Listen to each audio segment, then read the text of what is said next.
a fundação. Então, é bem claro para mim o processo que foi utilizado tanto pelos colégios católicos. Não são os únicos responsáveis, tem mais gente aí que é responsável, mas os colégios católicos, nesse período, e o Círculo Operário, realmente eles contribuíram para criar nos alunos e nos trabalhadores uma mentalidade anticomunista, antissocialista. E isso ficou muito marcado realmente com toda a região. Por isso dá para a gente entender alguma coisa, porque que temos uma mentalidade conservadora que predomina, porque o pessoal realmente era ameaçado, né? Ameaçado. Bom, emprego nem se fala, né? Se entrasse por aí, estava despedido. E se pensasse um pouco mais, aí tinha uma série de ameaças que na época pesavam, não temos a pluralidade de ideias e de liberdade que temos hoje, tu ia direto pro inferno, né? Não tinha escapatória, né? Tu estava condenado aí pro inferno sem salvação nenhuma. Hoje, graças a Deus, não predomina mais esse tipo de mentalidade, mas que era muito marcante, porque vocês se imaginam, sem rádio, poucos jornais e poucos livros, sem televisão, sem nada. Qual era o grande espaço de doutrinação? Era o púlpito. E não tinha a pluralidade de igrejas que tinha hoje. Eu recordo que era pequeno, nasci em Antônio Prado, e o padre lá, que faleceu agora por quase 100 anos, o padre Mânica, era o nosso vigário, e era um intelectual. Mânica era um intelectual. E ele fazia sermões de 40 minutos, 1 hora. E todos os sermões era falar contra comunismo, que ninguém lá sabia que rádio era, né? De comunismo. E todo mundo ficava lá ouvindo aquilo. E criava muitas imagens, muitas fantasias, onde até o símbolo do comunismo da foice e martelo, que era a aliança indústria e operária e agricultores, a foicinha para cortar o trigo, né? E o martelo para trabalhar na fábrica, eles diziam que era para cortar o pescoço e bater na cabeça se não morrer, né? Então as imagens eram muito fortes. Por isso que eu digo, e eu sempre tinha essa curiosidade de tentar aprofundar alguns aspectos aqui da nossa história, da nossa cultura, a partir da educação. Não é um trabalho completo, não. Eu acho que só me despertou para aprofundar muito mais. A gente fez um esquema de trabalho, olhando a pedagogia, o modo, a organização da casa, dos conteúdos, da disciplina, de tudo isso, em cada colégio, e também as práticas que faziam. E todos esses colégios Círculo Operário sempre tinham uma prática social, que é muito interessante, né? Uma prática social de envolvimento da comunidade. Se colocavam a serviço da comunidade. E isso também os qualificava para isso. E, realmente, com conteúdo.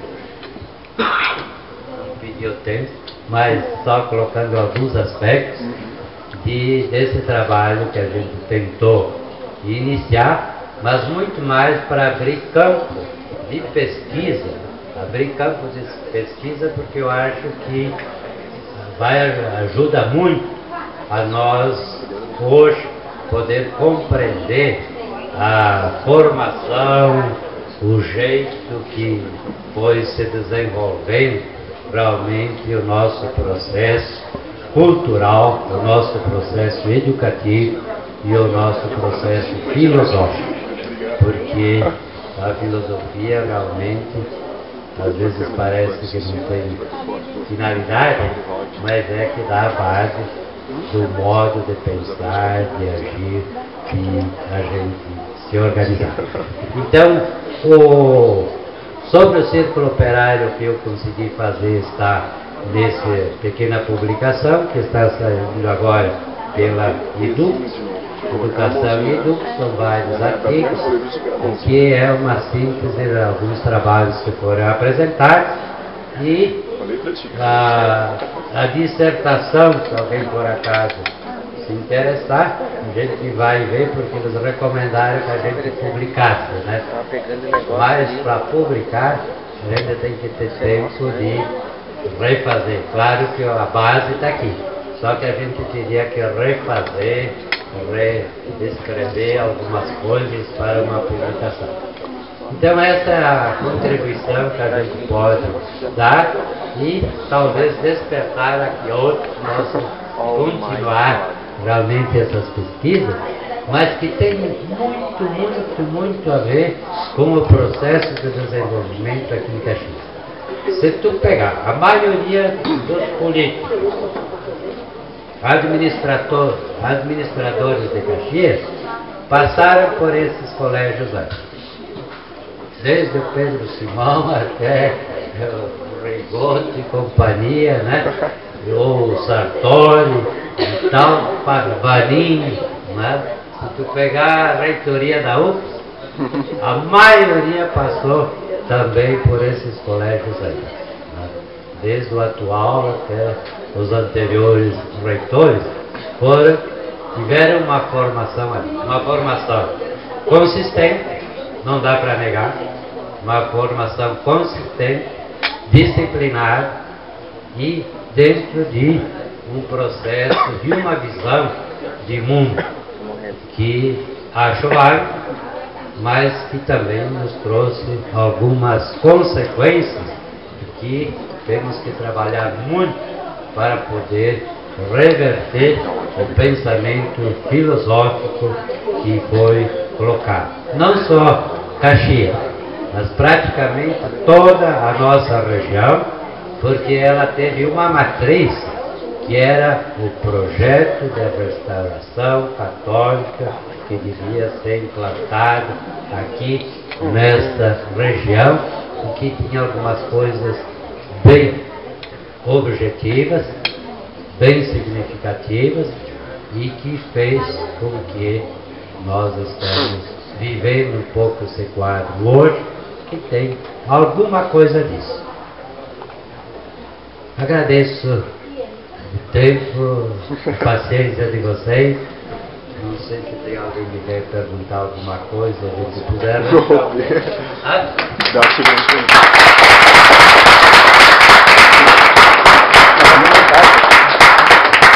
Alguém quer fazer uma pergunta? Pedro aqui já. Roque, é um prazer sempre te ouvir, né? Agradeço as tuas palavras aí que são interessantes, porque faz a gente lembrar algumas coisas do nosso passado. Então eu estava me lembrando, quando você falou aí, eu estava me lembrando aqui da Vila Berlim, que esse bairro aqui onde nós estamos é a Vila Berlim, então precisava botar um pouco de catolicismo nos alemãos, porque aqui era uma zona essencialmente alemã e eram protestantes, né? E aí então a Igreja Católica precisava fazer uma escola aqui, fundamentar aqui para... E onde tem aquela cancha de esporte. Exatamente. Onde tem essa quadra do São José ali, na época tinha uma escola muito antiga ali, e aqui se chamava Vila Berlim, né?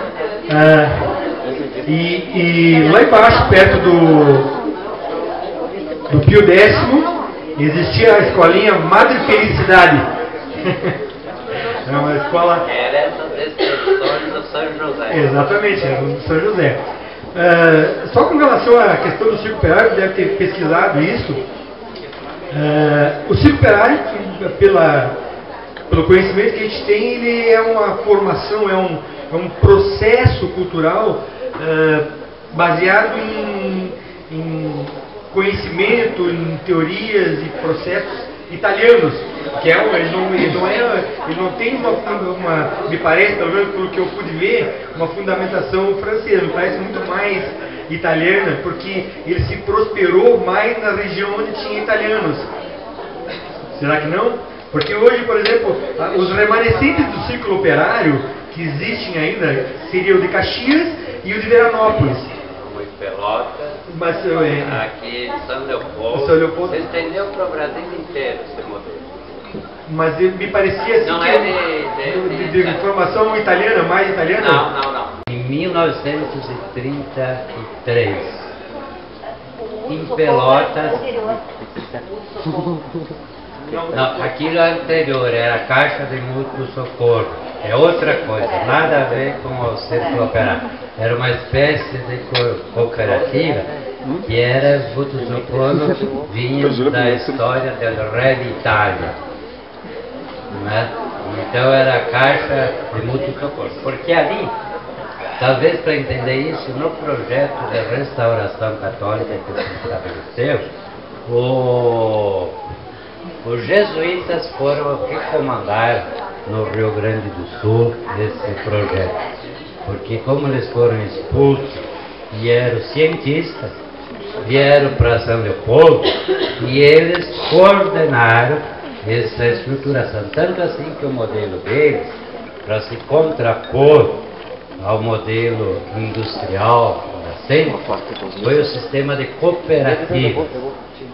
E a gente vai ver que aqui em Nova Petrópolis foi a primeira cooperativas que surgiram e que hoje o Sicredi é fruto dessa organização que veio pelo modelo alemão. Não, o alemão era italiano era meio cabeçudo. E a maioria que veio para cá era o sem terra da época. Lá na Itália, era o sem terra da época, não era gente, veio um que outro que tinha uma profissão artesanal, isso sim, carpinteiros, pedreiros, na metalurgia, ferreiros, tinha um conteúdo profissional, não industrial. E os que sobraram, vendo meus avós, né? Vieram sobrando. Tinha um que era Urives, o meu avô era Urives, o outro era fotógrafo. Aí eles aprontaram e mandaram ele embora de volta para a Itália, porque era anarquista, né? E mandaram ele de volta. Então, a questão que os alemães é que tiveram um modelo de organização, mas a visão deles era uma organização cooperativa. E o Círculo Operário surge como uma espécie cooperativa industrial e para dar sustentação às fábricas nascentes na região. Para formar mão de obra, associar o pessoal. Então nasceu em Pelotas o primeiro, pelo jesuíta alemão entrando. O segundo foi Porto Alegre, o terceiro foi Caxias. E daqui se espalhou para o Rio Grande do Sul e para o Brasil. Então é uma experiência que não está muito estudada aí, em nível inclusive nacional. Eu só encontrei uma outra dissertação lá do Paraná, que tinha alguém feito uma dissertação nessa linha dos círculos operários lá. Mas não era coisa de italiano não. Aqui quem começou, que foi o cabeça, foi o padre Valetta, Orestes Valetta, que era um italiano, que o Leopoldo veio para cá, reuniu com o chefe da Eble, o Abramo Eble, e que dava sustentação, dispensava os operários na quinta para ir fazer retiro.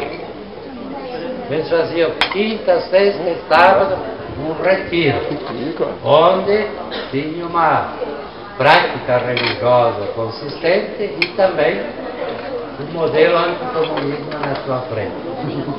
Né?